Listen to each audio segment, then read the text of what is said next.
So hello everyone, ये video काफ़ी ज़्यादा इंपॉर्टेंट है। इंपॉर्टेंट इसलिए भी है क्योंकि इसके बारे में बहुत ही गलत इन्फॉर्मेशन आपको यूट्यूब पे मिल रहा होगा, सही इन्फॉर्मेशन नहीं मिलेगा। तो वीडियो को लास्ट तक देखिए, सब कुछ डिटेल में बताऊंगा कि आपके जोसा काउंसिलिंग का मॉक सीट एलोकेशन 1 और मॉक सीट एलोकेशन 2 ये क्या होता है, ठीक है, और ये क्यों होता है और इसका पर्पस क्या है, और इसकी हेल्प से डेफिनेटली आप और अच्छा चॉइस फिलिंग कर सकते हो। कैसे करना है सारा कुछ डिटेल में आपको बताऊंगा। वीडियो को लास्ट तक जरूर देखिएगा, और अगर अभी तक सब्सक्राइब नहीं किया तो सब्सक्राइब जरूर करके रखिए, क्योंकि अगर आप सब्सक्राइब किए रहेंगे आपको एक एक चीज, हर एक चीज पे आपको वीडियो मिलेगा।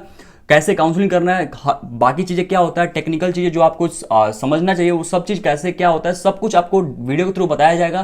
तो सब्सक्राइब कर लीजिए, आपकी काउंसलिंग बहुत ही अच्छे तरीके से हो जाएगी, ठीक है। और अगर आप काउंसलिंग बहुत अच्छे तरीके से करना चाहते हो तो काउंसलिंग सपोर्ट अगर अभी तक नहीं ज्वाइन किए, ज्वाइन कर लीजिए। अराउंड समथिंग आपके 8 सीट बचे हुए हैं फेज 9 का। ओके, वैसे ये ओपन रहेगा संडे तक, तो जो लोग भी ज्वाइन करना चाहते हैं जल्दी ज्वाइन कर लीजिए, क्योंकि आपको यहीं पे आपको बेस्ट काउंसलिंग सपोर्ट मिलेगा, जहां पे आपको डेडिकेटेड कॉल सपोर्ट मिल रहा होगा। डेली गूगल मीट्स होते हैं। डेली मींस मतलब जब मैं बोलता हूं डेली तो मतलब हर रोज गूगल मीट्स होता है। आप किसी से भी पूछ लो जो लोग ज्वाइन किए, ठीक है। आपको आपके रैंक पे चॉइस फिलिंग पीडीएफ में जैसे ही ज्वाइन करोगे 2-3 दिन के अंदर आपको प्रोवाइड कर देंगे, ठीक है।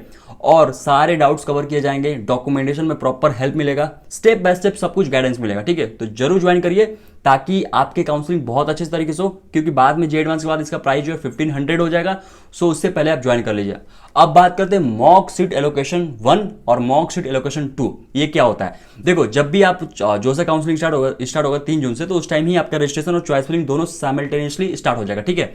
तो अब उसमें आप जो चॉइसेस फिल किए होगे ना, जैसे मान लेते हैं आपने 20 चॉइसेस फिल किया, ठीक है, अपने रैंक के अकॉर्डिंग या फिर जैसे भी आपने फिल किया होगा। ओके, अगर आप मेरे पास काउंसलिंग सपोर्ट ज्वाइन किए हो तो आपको चॉइस फिलिंग का पीडीएफ मिला होगा, ठीक है।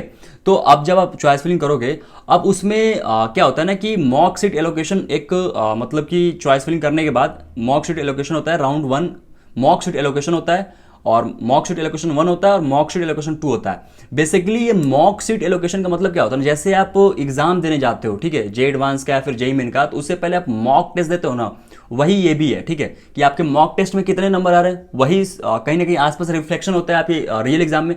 तो वैसे ही आपका जोसा काउंसलिंग में मॉक सीट एलोकेशन जो होता है वो आपका रिफ्लेक्शन होता है कि आपको आने वाले राउंड में क्या मिलने वाला है, ठीक है। मतलब जो भी बच्चे जो चॉइसेस फिल किए होते हैं उसके बेसिस पे आपको कौन सा सीट अलॉट हो सकता है, कौन से ब्रांचेस का क्या डिमांड है, कौन से ब्रांचेस को ज्यादा लोग अप्लाई किए हैं, तो आपको वो मिल रहा हो कि नहीं मिल रहा हो आपके रैंक के अकॉर्डिंग, वो होता है मॉक सीट एलोकेशन, ठीक है। तो अब देखो, हमेशा मॉक सीट एलोकेशन जो 1 होता है वो 90% केस में वो चेंज हो जाता है। मतलब कि जो आपने मॉक सीट एलोकेशन 1 में आपको मिला होगा, तो 90% चांस है कि उससे आपको बेटर मिल रहा होगा मॉक सीट एलोकेशन 2 में या फिर रियल राउंड में। क्यों? क्योंकि मॉक सीट एलोकेशन 1 के बाद काफी सारे लोग अपना जो चॉइसेस को रीअरेंज करते हैं, उसको चेंज करते हैं और एडिशन करते हैं, ठीक है। तो मॉक सीट एलोकेशन 2 आते आते मतलब कि वो लगभग लास्ट में ही आता है, ठीक है। जैसे मतलब जो जोसा काउंसलिंग का चॉइस फिलिंग का एंड होने वाला होता होगा उसी के टाइम आएगा, ठीक है। तो उसमें क्या होता है ना, जो आपको सीट मिला है ना, मोस्टली 90 से 95% चांस है, 95% चांस है कि वो ही आपको सीट मिलेगा या फिर इससे बेटर मिल रहा होगा, ठीक है।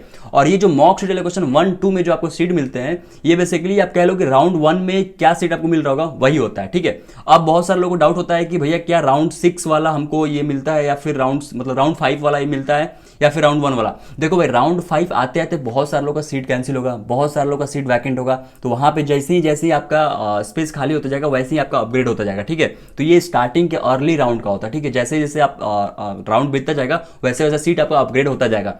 तो मॉक सीट एलोकेशन 2 में जो आपके चॉइसेस मिल रहे हैं वो आप मान के चलो कि आपको मिलने वाला है, ठीक है। ये बेसिकली आप कह सकते हो कि डमी एलोकेशन होता है जोसा काउंसलिंग में, जिससे आपको आइडिया लग जाए कि आपको क्या सीट मिलने वाला है, ताकि उसके हिसाब से आप अपना जो चॉइसेस है वो रीअरेंज कर पाओ। तो मॉक सीट एलोकेशन 1 आने के बाद भी अपना चॉइसेस चेंज कर सकते हो, मॉक सीट एलोकेशन 2 आने के बाद भी अपना चॉइसेस चेंज कर सकते हो, ताकि आपको बेटर से बेटर सीट मिले, ठीक है। और बेटर से बेटर सीट के लिए काउंसलिंग सपोर्ट ज्वाइन कर लीजिए। आई होप आपको सारे डाउट्स क्लियर हो गए। Okay, so thank you so much.